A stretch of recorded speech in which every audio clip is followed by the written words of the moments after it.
Hello, listeners. Welcome to the Mental Breakdown. I'm Dr. Bernie. And I'm Dr. Richard. And we just finished recording episode 31 of the Mental Breakdown. It was pretty fun and exciting. It was a good one. It was a good one about attribution theory, so we can't wait for you to listen to it. But before we get into that, I want to make a few announcements. We have a couple of events coming up within the next couple of weeks. Next week. The week of November 9th. So that whole week has several things going on. On Tuesday, November 10th, our office is offering a free mental health screening day. So anytime between 8 a.m. and 5 p.m., if you have the opportunity and you want to come by or you want to bring your child by to meet with one of our mental health professionals, you can do so. Spend 15 or 20 minutes with one of our professionals here just to talk about what's going on, see if there's anything that we might be able to do or recommend to help out with your situation. It certainly isn't, you certainly can't make diagnoses in 15 minutes or anything like that, but, it is definitely an opportunity for you to come in and, if there's something going on that we feel like we might be able to help you with, or we feel that we can make some recommendations for you, we will certainly do that. So just a little something that we're trying to do to give back to the community a little bit, get the community involved, and really it's all part of our mission to make mental health something that we can talk about. Right. So come by for that. That's going to be next Tuesday, November 10th, anytime between 8 and 5. Then, 3 days later, November 13th, will be our next workshop. On medications. On medications. We're going to do a workshop called Medication Myths and Misperceptions. That workshop is going to cover the four broad categories of mental health issues, or four broad categories of medications. So the anti-anxiety medications, the mood medications like antidepressants and mood stabilizers and things like that. We're going to talk about the stimulant medications that we use for ADHD. And I think that we may even include in there the non-stimulant medications for ADHD, like Strattera and Invega and Tunib and those kinds of things. Yeah, they're becoming more frequently used, right? And families are asking about them. So yeah, it's probably a good idea to include those. Right. And then the final category, of course, is the antipsychotic medications, which are always very interesting to talk about. We're going to talk about what they're for, what the common side effects are. What they do, what they don't do, and maybe what to expect if your children are put on these medications, right? Or if you're put on these medications, right. So again, that workshop is going to be November 13th. The doors open at 7:30. The workshop will be from 8 to 11. It's going to be held at the Florida Industrial and Phosphate Research Institute. That's at 1855 West Main Street in Bartow. Looking forward to it. There's $25 for individuals. If couples are coming in, that's $40. If you want CEUs, we can offer CEUs for licensed mental health counselors, licensed marriage and family therapists, and licensed clinical social workers. It's $30, but we can give you 3 hours worth of CEUs for that. Register at our website at pacflorida.com. Just click on the workshops tab, and you'll see there where you can register through PayPal. If you need any more information, email Diane at pacflorida.com. We're always happy to give you more and more information. Also, our October newsletter is out. We'll be working on our November newsletter now, but our October newsletter is out. We're talking about different educational things in that newsletter, talking about opt-out and some of the mental illness in the schools. We did a little write-up about that. So check out our October newsletter. Our newsletter is always a great way to find out what's going on here at our practice and what workshops we're doing. We have a little calendar of events to let you know what's coming up with that. So check that out. All right. So with all of that, one more thing. Oh, what's that? What are we doing Sunday? Sunday, we are doing our first real live broadcast for our new podcast called Paideia, Paedeia. It's available on iTunes. It'll be available on Mixler. Oh my gosh, I'm so excited about this podcast. It's ridiculous. It's going to be great because, you know, if you're a faithful listener of the Mental Breakdown, you know that we every few weeks or so we can't help ourselves but to venture away from mental health a little bit and talk about the education system. And so what we've decided to do is we decided to start an entirely new podcast specifically to education. Educational issues. In these days of educational reform, we want to try to keep everybody up to date on issues of importance, Right. such as high-stakes testing and grade recovery and Right. Common Core, so teacher accountability. So we want to be discussing those issues on that podcast called Paideia. So Yeah. please tune in. And our first one will be Sunday. Sunday at 9 a.m. And we're excited about the topic and the person. Yeah, we'll have Dr. Wendy Bradshaw will be joining us. She's excited about the podcast. We're excited about the podcast. We're going to talk about a lot of things. And that podcast, just warning you, that podcast is probably going to be a little bit longer than usual. We're going to try to give it as much time, give Dr. Bradshaw as much time as she needs to talk about things. She's been doing a lot of clips here and there with different news agencies, but we want to definitely give it the time that it deserves and that it needs. So tune in on Mixler, Mixlr, and type in Paideia. See our little red schoolhouse, and follow us so that you can listen live and chat with us. And chat with us during the broadcast. Yes, if you have questions for Dr. Bradshaw or for us, you can chat with us during the podcast so that we can try to answer those questions. And yeah, it'll be great. Looking forward to that. All right, so with that, we'll let you get to the podcast. That's what you're here for anyways. So you can listen to the podcast on Attribution Theory. It's going to change your life. So check it out. If you have questions, write to us. Let us know. As always, please jump on iTunes if you get the opportunity and write a review or rate us. That's what helps get other people, gets the news out to other people that we're here, that we're talking about these things, and it will just increase the volume of our voice so that more people are talking about it, and more can be done when more people are talking about it. Right. All right? Done for children. That's right. Okay. So, all right, enjoy the podcast. We look forward to hearing from you. Thanks.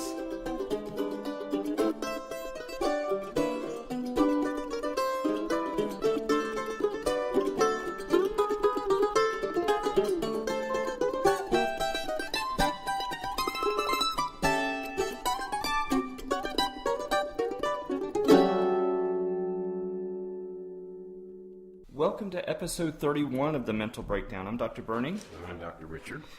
And today's episode is all about how we explain what's going on, what is happening in our lives, right? We're going to talk about a phenomenon called attribution theory today. I love attribution theory. It's one of those things we teach in our educational psychology classes, and I always like the student response when we talk about attribution theory. Yes. So I'm looking forward to this one. Yeah, I think that it's a great topic for a variety of reasons.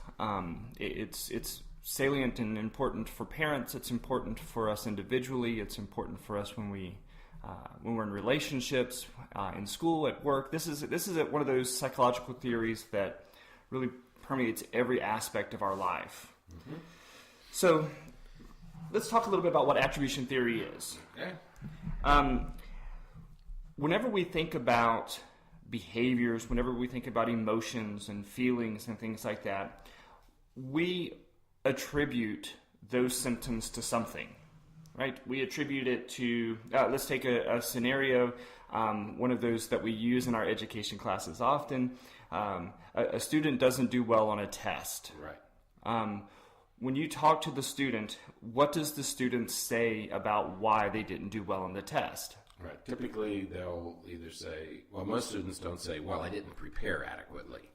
That's what we want them to say. But typically they say, well, I didn't study the right material, or I wasn't expecting those questions, or he asked things on the test that he didn't talk about in class. So they have all sorts of explanations of why they did poorly, when the real reason might be that they just didn't prepare adequately for the test. Right. And so it's how we explain the events in our life. Right. That's what attribution theory. Okay. Right.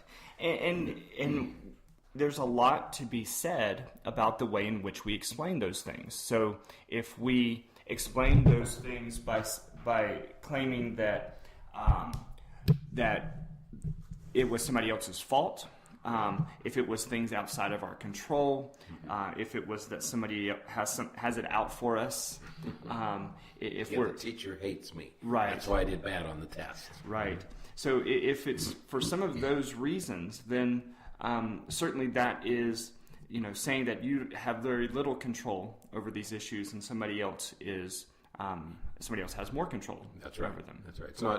It's not us. It's something outside of us that explains the events in our life or how we do in certain things. Right. So it's clearly this is an important factor when it comes to how we're going to manage these events in our life. Right. If when we work with people who are going through separations and divorces and things like that, it's very interesting to hear the reasons why they're right. going through those separations and divorces. Yeah, because you talk to one spouse and you get one explanation for why it's happening. When you talk to the other spouse, frequently you get a completely different explanation right. for why they decided to divorce. Right. And so... And that's what you mean by attribution theory. How do I explain this event? Exactly. And so when it comes to these attributions, we have two main ways when we think about it. We think about internal locus of control and external locus of control. And that is it something from inside of you, or is it something from outside of you? Right.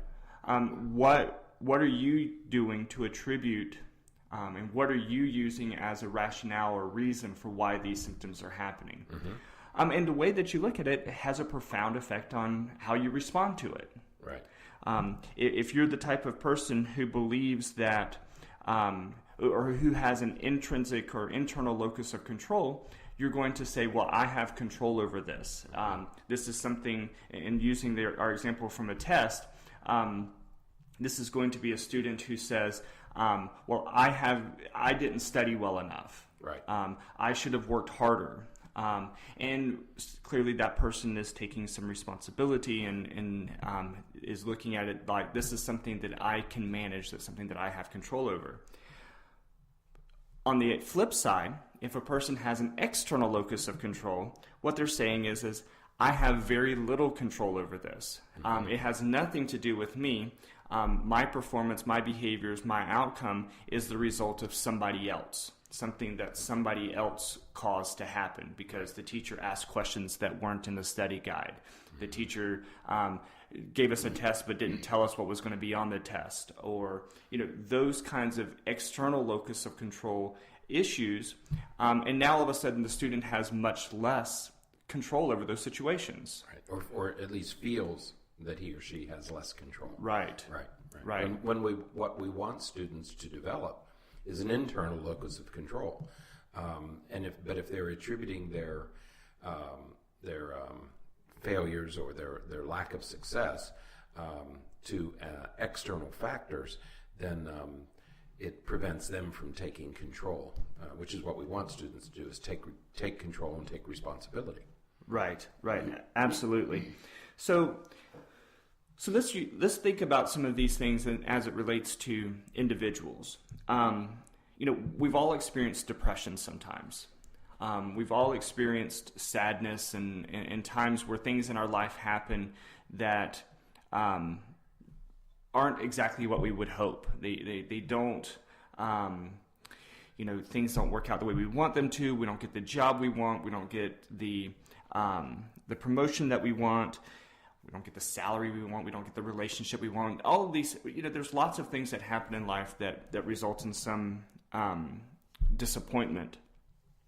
When that happens, the way in which we attribute those events is going to influence not just how we respond to that immediate event, but it's going to affect how we approach future events, future situations. Let's take trying to get a new job for an example.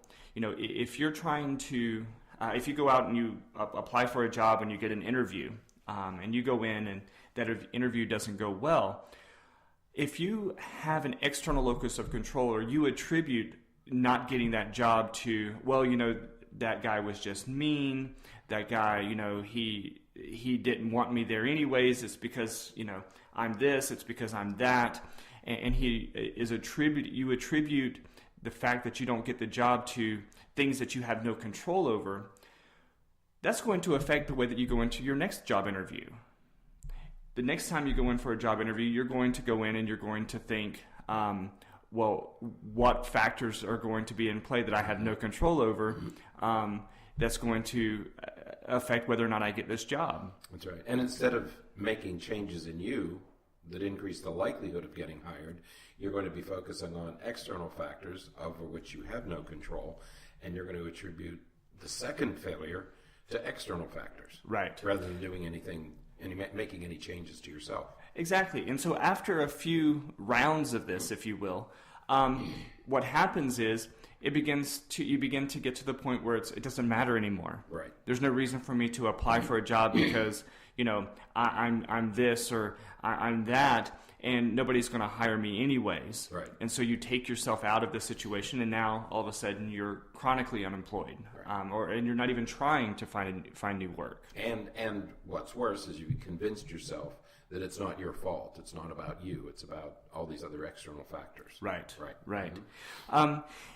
And so in that way, this type of external locus of control can be very problematic. It can be very detrimental to your progress, to your promotion, to your ability to get to a position in life that you want to be.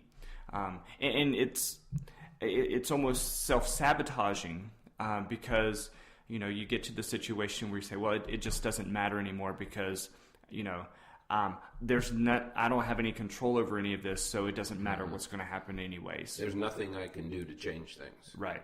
And we don't want people to end up there. Right.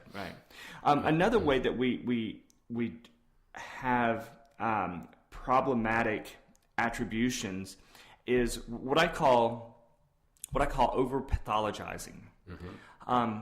And we see this a lot here in our practice. And people tend to do this very often where they seek to explain everything with a diagnosis.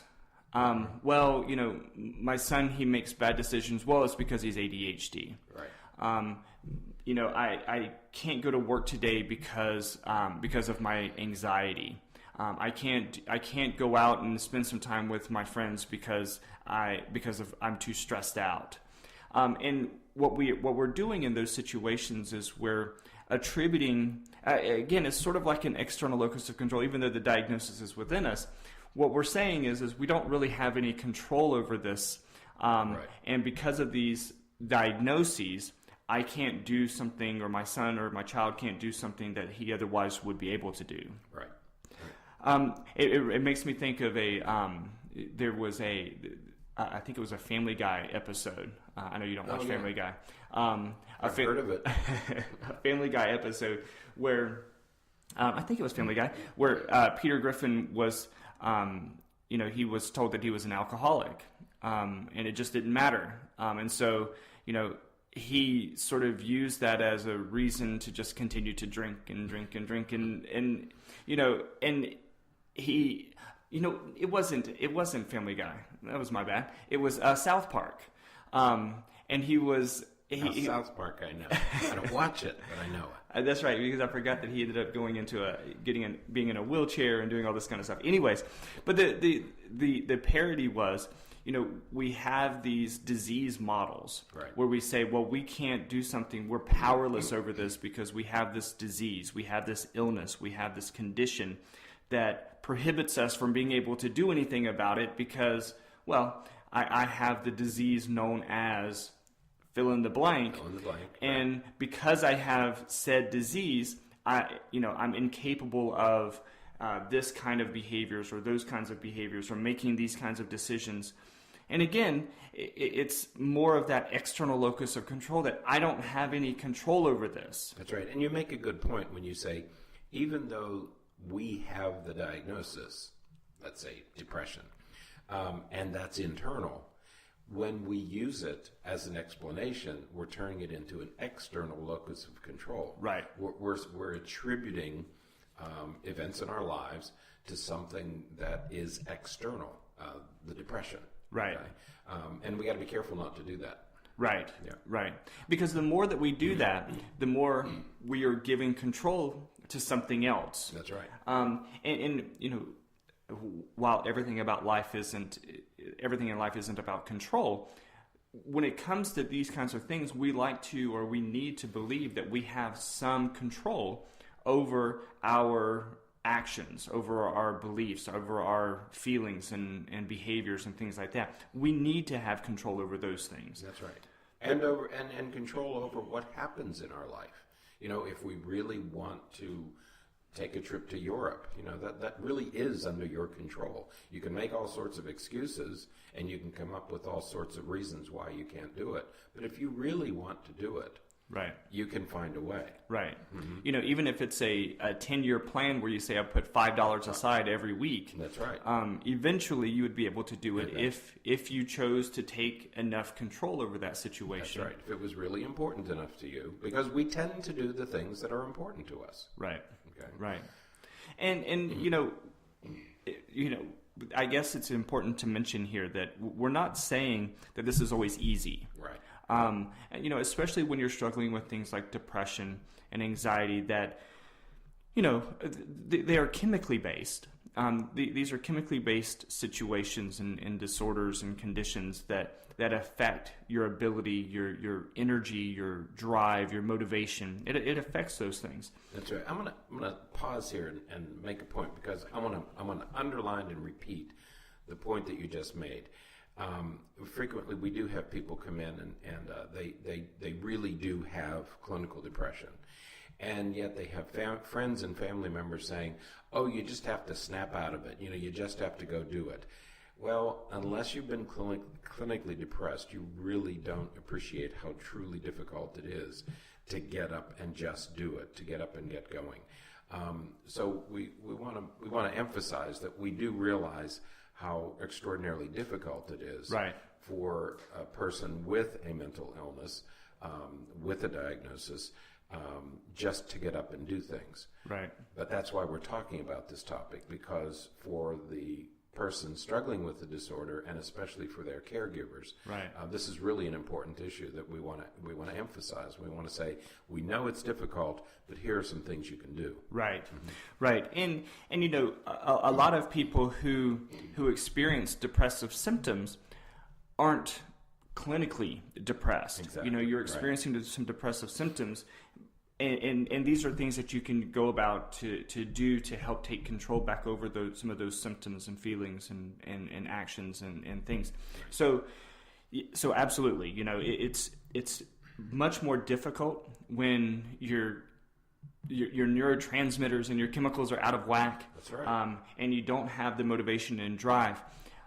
But what I will say is that as soon as you make some of those cognitive connections that, you know, I don't have the energy because I'm depressed, and because I'm depressed, I'm not really doing anything because I don't have energy, that is a cycle that perpetuates itself. Right. As soon as you begin to have the confidence that I have some power over this, I can take some control back over this, you will see that those tides begin to shift. You will see that, okay, you know, this is something that I love doing. I love going to the movies, but because I'm so depressed, I don't have the energy to get dressed and to go out. And, you know, as soon as you take some control back over and you say, no, you know, I really want to go see The Martian, I'm going to make myself get up and get dressed. As soon as you start taking some of that control back, then you will see an improvement in your depressive symptoms. That's right. And that's what we mean by you have to and I hate the word battle. You have to battle these disorders, but you at least have to struggle against them. Right. You know, and you have to force yourself to do these sorts of things. Once you've done it, once you get up and go to one movie, going to another movie is a little bit easier. Right. Going to the third movie is easier than it was to get to the second movie. Right. And on it goes. But you have to battle against it. It's similar to battling against a physical illness. I suppose at some point you're going to be talking about the similarity between struggling against a physical illness and struggling against a mental illness. Right. You know, and I guess right now is a great bridge for that, because when you think, you know, say you have a muscle strain or some joint pain or something like that, you're going to go to physical therapy and they're going to make you work on that. And it hurts. And it hurts. Right. They're going to make you do things that you don't really want to do, that your body is telling you, what are you doing? Don't do it. Right. Stop. This hurts. But you have to exercise those things, and that's what makes it. Now, you don't want to over-exercise it. You don't want to, you know, when you're depressed, you don't want to say, well, that's it. You know, I love going to the movies. I'm going to go to the movies every day. That's a recipe for disaster, because as soon as you don't make it one day, your depression is going to tell you, see, told you. You can't do it. But if you say, you know, once a month I'm going to go, or you say every 2 weeks I'm going to go, or something that's much more realistic. Or when my friends ask me, I'm going to accept. Right. Or, you know, you have these certain movies that you want to see. Star Wars is coming out pretty soon, by the way. So we're only 40-something days away. Sounds like a trailer. But once we take responsibility isn't the right word. Once we take control back of some of that and say, you know what, this is my life. That's right. This is what's important to me. I'm going to do something about it. That's when you will start to see a massive shift in some of these feelings. Right. And this is what we're sort of putting our toe in the water here, is in that whole arena of cognitive behavioral therapy, because we're saying if you change your thinking, you'll change your behavior. Right. And that's kind of what we're asking you to do here. Right. Is if you change your thinking, your behavior will change. Right. Yeah. You know, one of the things we talk about with our depressed patients a lot is the phenomenon of automatic thoughts. Right. You know, Aaron Beck talked about that, and I'm a fan of Aaron Beck. Yeah. Smart guy. And what he talked about was that when we're depressed, we have automatic thoughts that come to our mind. Thoughts that we don't completely have control over, but thoughts that intrude and sort of are distorted. He called them cognitive distortions as well. So those thoughts that come in and say, well, you know, you're always wrong. You're never going to get any better. Those thoughts that lead to hopelessness and helplessness and those kinds of things. And really what he said, exactly what you said a minute ago, is that, you know, through cognitive behavioral therapy, the goal is to change those cognitive distortions, to realize reality. You know, the reality is you are going to get better. The reality is that you can get out of bed and you can go and do these things that you want to do. You just have to, again, tying it back to our attribution theory, you have to take control over that and say, no, I have the ability to do this. I'm going to do this. Again, recognizing that it's difficult and challenging, but, you know, taking those steps. Right. Because many of those automatic thoughts contain the word can't. C-A-N'-T, can't. I can't. And what we're saying is replace the word can't with can. Right. Think, just reword the whole thing. Right. Get rid of the word can't. Put in the word can. Get rid of the word never, and replace it with sometimes. Right. Maybe I can sometimes. Right. Movie. And what often follows, you know, when people are talking about these things, is what follows can't is because. I can't do that because I'm depressed. I can't do that. I can't go there because I'm anxious. I can't study because I can't focus, because I have ADHD. You know, when we attribute these, and this goes back to the over-pathologizing, when we attribute every limitation that we see that we have for ourselves to a diagnosis, again, it's working from a disease model that's saying, I don't have any control over it because I have this disease that is affecting me, and I can't stop it. Right. And we again have to shift away from that. We can't work from that perspective, because if you do, you're not going to get any better. It's going to continue to be challenging for you. Mm-hmm. We see this a lot with parents. Parents tend to, especially parents of kids with ADHD, they attribute the child's behavior to ADHD instead of attributing it to something that we have control over, like a skill deficit. Mm-hmm. He can't pay attention because he has ADHD. No, let's shift that to say he can't pay attention because he doesn't have the skills necessary to focus. Right. Now we're talking about something that we have control over. Mm-hmm. Now we're talking about something that we can do. We can teach a skill. ADHD is this mysterious thing that sometimes requires medication, and sometimes gets better with medication. But when we attribute it to this abstract thing called ADHD, we're not saying that we have any control over it, that we can do anything about it. Right. When we say, here's the skill that my child doesn't have, now we're getting to a place where we can do something about it. Right. And I think that's really important to remember, that the idea of anxiety, for example, or depression, or ADHD, or any of these oppositional defiant disorder, those are hypothetical constructs. I mean, those aren't real things. It's not like a table or a cup or a computer. Depression is not a real entity. And so technically, in our field, we can't make these hypothetical constructs to be the cause of anything. Right. I mean, it really is a conceptual error that we make when we say, well, I can't do this because I'm depressed. No. You can't do that because you're fatigued. You can't do that because you're discouraged. Or you could say you're depressed because you're not doing that. That's right. And that again, that attribution completely shifts the paradigm. Changes everything, because you have to start talking to yourself, not in terms of these abstract diagnoses, but rather in terms of the causes behind them, the real causes behind them. Right. Mm-hmm. Yeah, I remember when I was in graduate school, one of my professors said something that was very, very controversial and sort of looked at negatively by some of my classmates. And he said, in talking about depression, he says, you can't be depressed if you don't act depressed.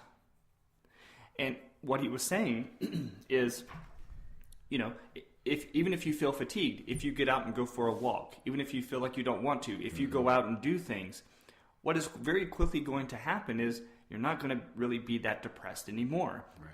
Right. I think it's an oversimplification, perhaps, but in some ways that's right. There is a kernel of truth there somewhere, and I think if we're going to struggle against these diagnoses, that's one way to do it. Just get up and do it. Right. And it comes down to, we've done podcasts before about motivation, right. And it comes down to some motivation. This requires a tremendous amount of motivation. Mm-hmm. It requires a tremendous amount of effort to say, I'm going to overcome this, even though every cell in my body is telling me not to. Right. That requires a lot of work. That requires a lot of effort, and so we're not minimizing that. But at the same time, if you want to see progress when it comes to these things, you kind of that's one of the avenues you have to take. And we constantly have to be saying to ourselves, "What can I do to change this?" Right. And it's for some of these reasons that if you've been reading if you read. I'm sure that lots of you listeners out there read all of the medical journals and everything like that. But if you've been watching or following what a lot of the medical journals have been saying about depression, a lot of them suggest that antidepressant medication really isn't that much more effective than time, than psychological interventions. Mm-hmm. Now, we believe that medication is better because It increases, it's something concrete. Once again, it's the belief that it's managing something that that don't have control over ourselves. Right. We can't tell our brain create more serotonin, but we can take a medication that increases serotonin, and it does make us feel better. But when we're doing these psychological and behavioral things that are also shown to improve depression, what we're doing there is we're saying, now I'm taking control of that. I'm not needing this external thing, this medication, to overcome these problems. I'm taking some control over it myself. And what does that do?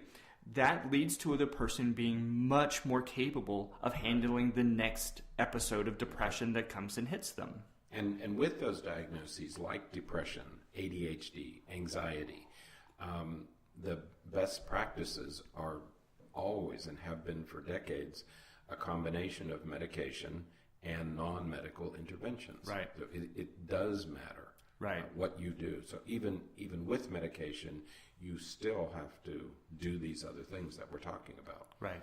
And making attributions is a vitally important one. Yes. So, we kind of veered off from what we were specifically talking about, and that's with what we do with our kids. Because we do the same thing with our kids when we say, well, he can't do that because he has ADHD. He's not able to go there because he has, he has an anxiety disorder. Right. We can't go there because he has an anxiety disorder. Right. No, you can't send that message to children. Right. And because kids they are just as, if not more, susceptible to these locus of control issues that adults are. Right. So as soon as you're telling your kid, oh, well, you can't really do that because it's because of your ADHD. Well, why wouldn't the kid then, the next time you want him to do something, say, I can't do it because I have ADHD? Right. We are of the belief that we should completely shift that. I hate the fact that we have to give diagnoses. Yeah. I appreciate the science of making a diagnosis, because when you make the diagnosis, you can provide the right intervention. Right. But I hate having to assign a diagnosis. Not that I want to keep anything from my patients, but I hate telling my patients, this is your diagnosis, because there's a lot of patients that, again, for a variety of reasons, because of the life that they've lived and where they come from, they immediately attribute everything to that diagnosis. And that really diminishes the work that we can do, because now it's not my fault, it's nothing I can do, it's because of my diagnosis. Right. Yeah, to tell a young child you can't because of anxiety, or you can't because, is such a discouraging, defeatist attitude to hand to a child. We should be saying, yeah, you have anxiety, but this is what we can do about it. Right. Well, and I'm going to throw out the second Star Wars reference today. But remember what Yoda said to Luke Skywalker on Dagobah. He said, Yoda was trying to get Luke Skywalker to lift the X-Wing fighter out of the swamp, and Luke said, I can't. And Yoda said, that's why you fail. Right. Because you say you can't. You have to do it. You have to tell yourself, despite the fact that it looks impossible, you have to try. Right. You have to. Well, Yoda said just do it. He didn't say try. But you have to put forth the effort needed to be successful. And as soon as we attribute it to something that we don't have control over, and we tell ourselves that we can't do something, that will happen. We will not succeed if you go into it assuming that you can't do it. If you're convinced that you can't, you won't. Right. So those are problems with these external locus of control perspectives. When you attribute problems or issues to things outside of your control, you are basically giving up any your real attempts or your real possibility of making change. What we try to do with our patients and our families that we work with is we try to shift that to a more internal locus of control. Okay, so what can you do to take control over some of this stuff? What can you do to relieve your symptoms? Sometimes it's very, very simple. say a kid has attention problems and they can't get their homework done, and they're having issues because they can't focus long enough. As I said a few minutes ago, what we need to do is, instead of saying he can't do it because he has ADHD, we look at it and say he has a skill deficit in sustained attention. That's right. So if he has a skill deficit in sustained attention, what do we do about that? Well, we take his homework, and instead of expecting him to sit there and complete it all in one chunk, we say, let's break it up into smaller pieces. Let's work for 5 minutes, take a 1 minute break. Work for 5 minutes, take a 1 minute break. Work for 10 minutes, take a 2 minute break. You're working it into chunks. So all we're really asking him to do is sustain attention for 5 minutes. A 5-year-old can usually sustain attention for 5 minutes. That's right. So if you're talking about a 9 or 10-year-old with ADHD, sustaining attention for 5 minutes should be manageable. Right. If he can go longer than that, you go longer than that. But you find where your child's skills are, and you apply it in that way. It's not that he can't do it because he has ADHD. It's that he doesn't have the skill. And you don't relieve the child of the responsibility of homework simply because she has ADHD. Right. No, you still have to do your homework. Right. Right. You're competent enough to do this homework. Right. We may have to change some things, but you can do it. Right. The same thing with reading, and this is one of those areas that parents struggle with so badly with their kids who have attention problems, is that they hate to sit down and read. Right. Well, you can't expect him or her to sit down and read for 30 minutes straight. Right.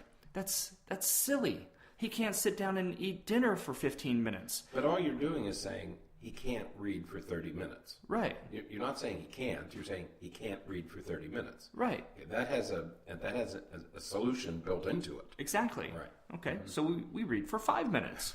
Let's read for 5 minutes, talk about what you just read, then read for 5 more minutes, then talk about what you just read now. What do you think is going to happen next? All of these are, when you think about that, what you're doing is you're saying, we know that you can't sustain it for 30 minutes, so we're going to break it into chunks. I'm teaching you a skill to improve your reading comprehension by helping you talk about it and anticipate what's going to happen next and review what you just read. It may have to start with reading for 5 minutes. It may just be, let's just get through this page and then go back and review it. Right. All of these are things that we're looking at it as a skill deficit instead of looking at it as a disease or a disorder. And we hand control back to the child. Right.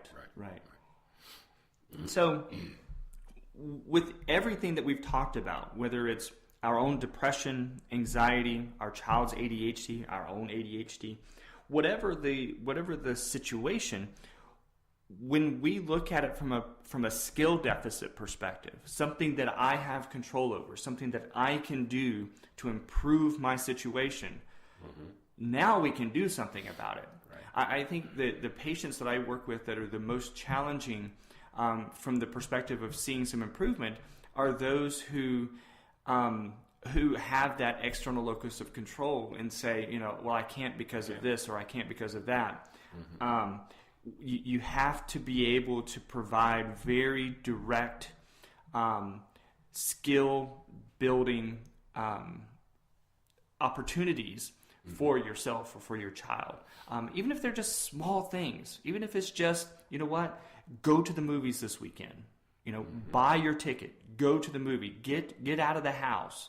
Or, there's a party this weekend. I know you really want to go to it, and I know your anxiety is telling you, what if this and what if that?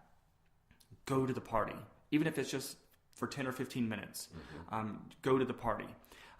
You have to push yourself. You have to allow yourself to build those skills. If you were learning to run a marathon or training to run a marathon, you would start out with small steps. Right. You would start out with running 1 mile, and then you would build to 2.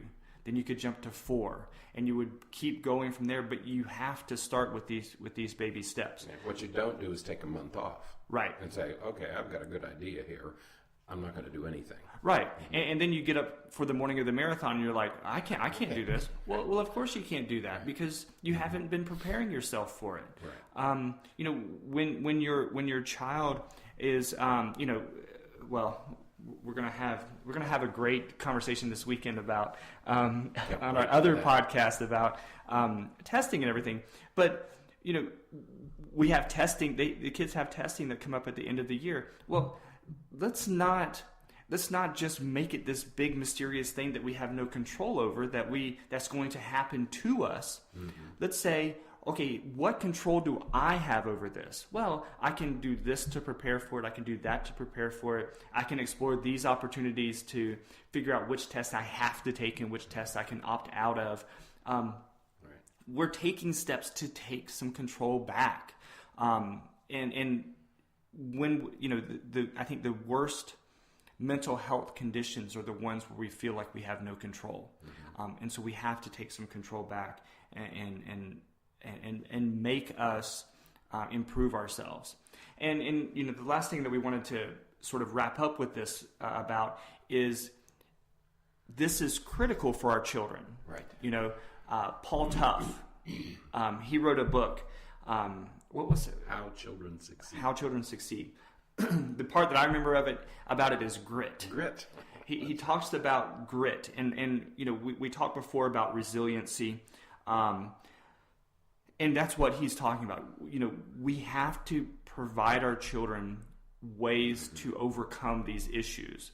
We have to let them feel like and believe that when they are encountering some kind of challenge, some kind of problem, some kind of issue, that they have the skills necessary to overcome that. Right. Yeah, what Paul Tough did, an interesting guy, he's actually a journalist by training and also a parent, but what he did is he studied success.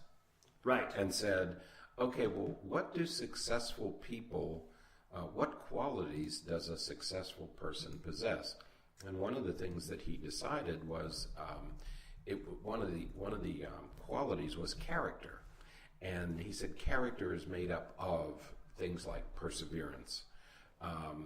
And one of those qualities was grit, the ability to sustain your effort in the face of disappointment. Right. You keep at it. You've got true grit.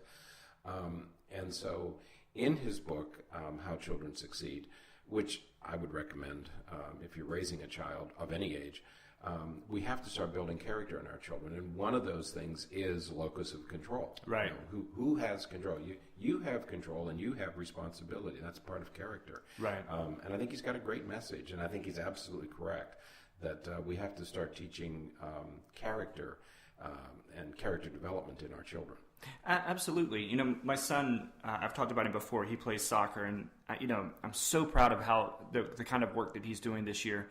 And when he's playing with his high school team for the first time ever now, and he's struggling because he doesn't know any of those players.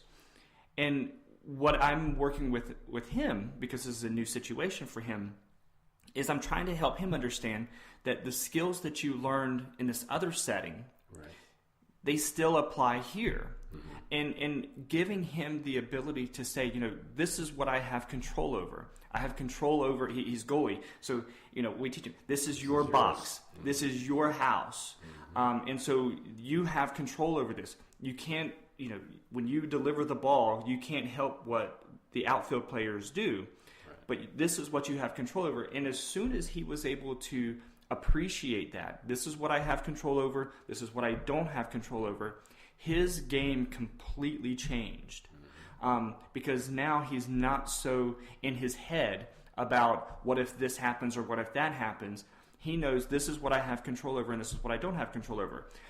These are the skills that we need to be teaching our kids. Yes, you have ADHD. Yes, you've been diagnosed with ADHD. But this is what you have control over. You can still sit down and do your homework. We may have to make it look differently than what other students do. Right. But this is how you can still be successful with it.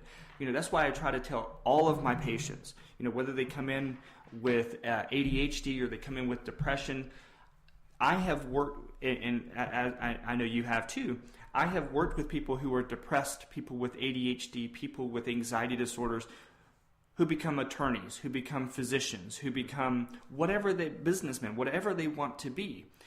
we don't have to work from the perspective that this is going to limit us in any way. It only limits you as much as you allow it to limit you. That's right. And again, I know that it is hard for those of you who may have some serious mental health problems. That may be hard to hear, because what we're saying is that, if you work a little, I'm not even going to say work harder, just work differently than the way that you're working now, you may see some big differences. I think that's a much better word. We have to work differently. You have to think differently, work differently, talk differently. It really is no harder, right? But it is different. Right. And it's a matter of perspective to say, it's not because of this that I can't accomplish this goal. It's because I don't have this skill. Ross Greene talks a lot about lagging skills. And if we can sit down and identify the skills that we're lacking, that's when we're going to see major changes, right? And improvements in how we're doing overall. So, with that, so how do we've talked a little bit about what to do to sort of shift some of those perspectives. Ideally, we're going to develop an internal locus of control. We're going to identify those things that we can have control over, those things that we can manipulate, those things that we can manage to make our life better, to make our symptoms better, and to sort of divorce ourselves from the idea that everything in life is happening to us.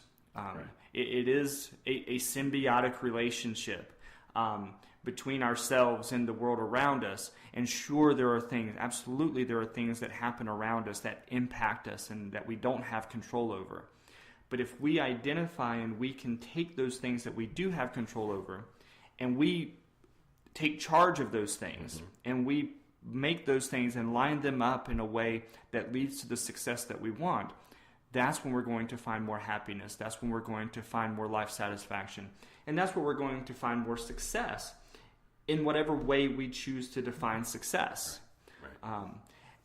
But it begins with how you see yourself in life, to the control that you have over your life. And I think point number one is, if you end up with a diagnosis, doesn't matter what it is, you end up with a diagnosis, don't allow anyone to convince you that this diagnosis somehow is the reason for your life events. Right. Okay, that's the starting point here. Right. I mean, that's one of the messages that we want to make very clear, is don't let anybody convince you that this is the reason, this is the explanation for your life events. Right. Go immediately to what we've been talking about with skills. It's not the diagnosis. It's not the disorder.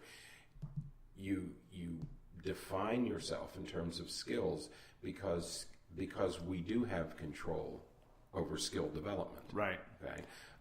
That we can do something about. So go to that second level. I think the saddest thing we can do to children is to let them believe that they're somehow defined by their disorder. It's so troublesome. Kids will come in and say, well, I can't do that. I have bipolar disorder. Oh my gosh, what a horrible thing to have to carry around with you if you're a young kid. Right. Okay, you have bipolar disorder, but man, look at all the stuff we can do. Right. Or they say, I have to smoke because if I don't smoke, I can't get to sleep unless I smoke weed. Right. It is a very true phenomenon that youth, children, teenagers, adults for that matter, quote unquote self-medicate with various substances. And what happens is, I remember having a patient who said, oh, well, I use because I'm self-medicating. Okay, well, that's fantastic to be aware of that. But now what are we going to do about it? That's only the first step. Right. That's not the causal explanation. Right. Okay, that's the first step. I'm self-medicating. Okay, now what? Right. Mm-hmm. But people often want to stop there. Stop there. Well, right. I mean, there's reasons that people smoke cigarettes. Mm-hmm. Mm-hmm. If you want to stop smoking cigarettes, let's look at what skill deficit, or let's look at what purpose the cigarettes are serving, and then accomplish that with something besides cigarettes. Right. If you're drinking alcohol, there's a reason you're drinking alcohol. So let's identify what that reason is and manage that reason. Why? When teenagers in particular come in and say, I can't sleep unless I have to smoke weed in order to sleep. Well, let's rephrase the whole thing. You have trouble getting to sleep at night. Why? Right. And let's look at all the reasons. Let's look at all the factors that are contributing to your difficulty falling asleep. Right. You don't stop with, I have to smoke weed in order to sleep. Right. That's the starting point, not the end point. Exactly. And it's and again, the sad truth is that it's often easier. Oh, yeah. It's easier to say, I'll just smoke a joint to go to sleep than it is to say, well, I'm going to start preparing an hour before bedtime, and I'm going to do, these exercises to make sure that I can get to sleep. Stop drinking caffeine at 2:00 in the afternoon. Right. Don't do your workout. Finish your workout 4 hours before you want to go to sleep. I mean, there's a dozen things you can do. Right. For sleep hygiene. Right, and it's easier to say, I'll just keep living the life that I want to live, and then I'll just fire up a joint, and then that'll put me to sleep. Right, right, but it's, now you have two problems. Right, exactly. So, so let's work to regain control of ourselves, regain control of our lives. Take back the control. Let's develop a good, healthy internal locus of control. Let's have a good attribution theory, attribute these problems to skill deficits as opposed to a disease, as opposed to a disorder, as opposed to something that's outside of our control, that life always happens to us instead of us having some ability to manipulate or manage our life with some volition. Right. And that's because that's what we do here in our practice. Right. Is help people develop an internal locus of control. Let's shed all those excuses. Let's shed all the false attributions, and let's get to things that can really help somebody. Absolutely. Teach you how to take control. Absolutely. So, well, I think that's it. Good.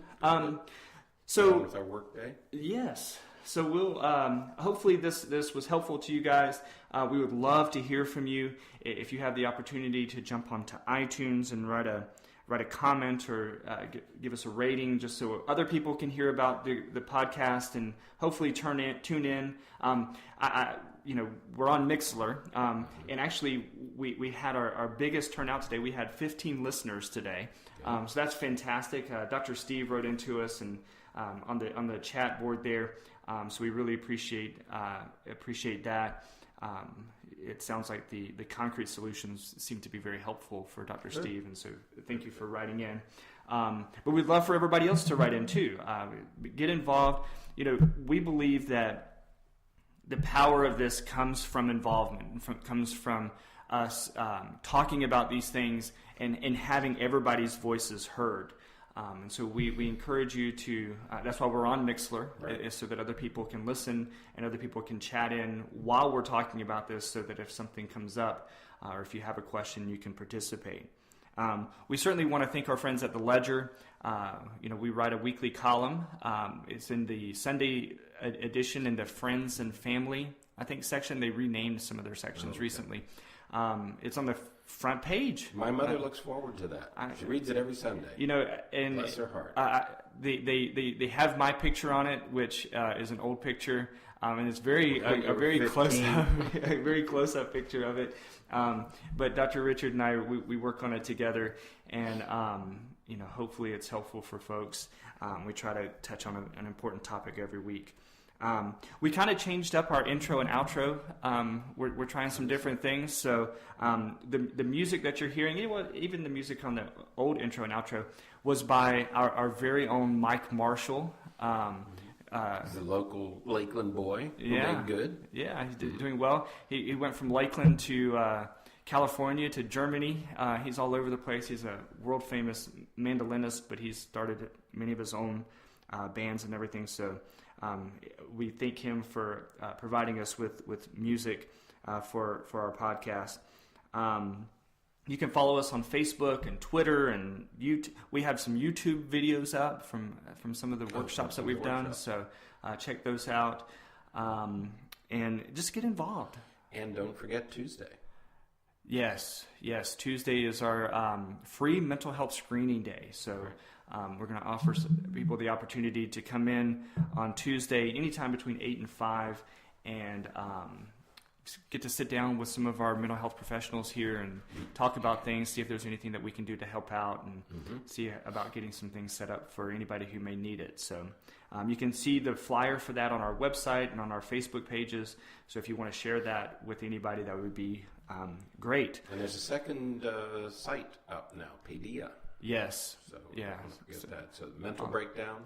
So on Facebook, you can find the mental breakdown. You can find Paideia, Paedeia, and you can find our practice, Psychological Associates of Central Florida.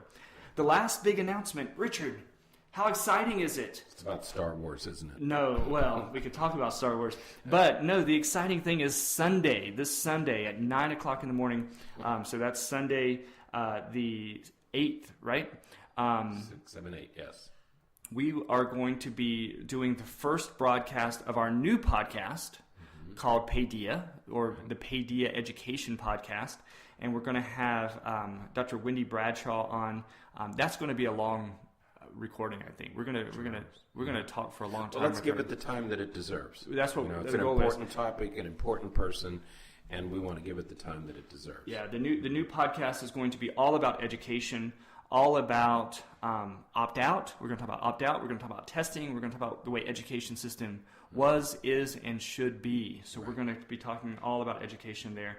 So the mental breakdown now is really going to just focus on mental health issues, families and parenting and relationships and things like that.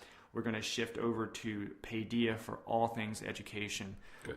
We need to be talking about that. So yeah, in these days of educational reform, I mean, if you're aware of it, every state is struggling right now with the whole issue of high stakes testing. They're all struggling, and it's going to be a titanic battle between the advocates of testing and accountability versus those who want to scrap the whole system and say it was a monumental failure. Right. So it's a real interesting and exciting time in education, and we want to do justice to those issues. So that's why we set up the second, a separate website, a separate podcast, right? Just to discuss educational issues. It's going to be an exciting time. It's going to become a campaign issue soon. Right. That's one of the things that I think we're going to hear more about education as the campaign gears up for 2016. Yep. So definitely, stay tuned. Definitely check us out on Sunday morning at 9 o'clock. We have a new Mixlr channel for that called Paideia, Paedeia. So you can log in for free there and listen to us there as well. And we will have it posted on iTunes and everywhere else. Listeners can ask questions during the interview. One of the things we want you to do is when you're listening to that one on Sunday morning, you can ask Dr. Bradshaw questions while we're interviewing her. Right. So please take advantage of that. We encourage you to ask those questions. This is the same Dr. Bradshaw that was, I guess, interviewed on ABC News recently, made national headlines for her actions on behalf of school-age children. So please tune in. And she's just as excited about this podcast as we are. I know. I've been talking to her almost every day. We've had some correspondence, so we're really excited about it. And I think we're going to have her on more than just Sunday. She'll probably be back many times. So, all right. Well, is that everything? That's it for today. That's everything. Thank you so much for listening. Good talking to you guys again. Stay involved, stay active, keep your voices heard, and come back and listen to us next week. All right. So until then, I'm Dr. Bernie. And I'm Dr. Richard. Have a terrific week, and we'll talk to you next week. Bye-bye.